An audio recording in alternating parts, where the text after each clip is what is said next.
ओम अष्टमूर्तिस्तोत्रम् श्रीगणेशाय नमः।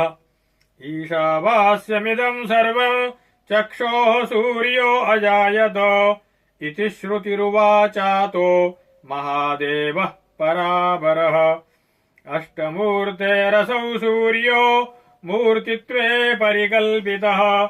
नेत्रस्त्रिलोचनस्यैकमसौ सूर्यस्तदाश्रितः। यस्य भासा सर्वमिदं विभातीति श्रुतेरिमे तमेव भान्तमीशान मनुभान्ति खगादयः।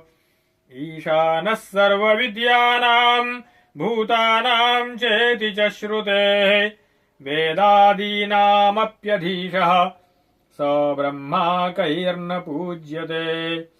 यस्य संहारकाले तु न किञ्चिदवशिष्यते सृष्टिकाले पुनः सर्वं स एकः सृजति प्रभुः।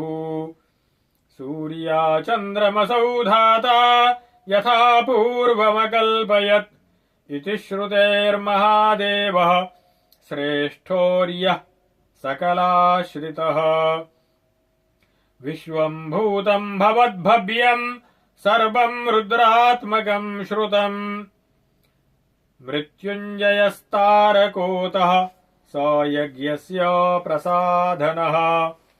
विषमाक्षोऽपि समदृक् अशिवोऽपि शिवः स च वृषसंस्थोऽप्यतिवृषो गुणात्माप्यगुणो मलः।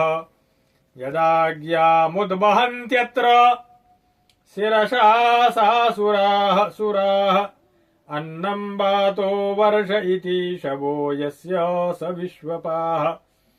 विषक्तमं त्वाभिषजां शृणोमीति श्रुतेरयम् स्वभक्तसंसारमहारोगहर्तापि शङ्करः।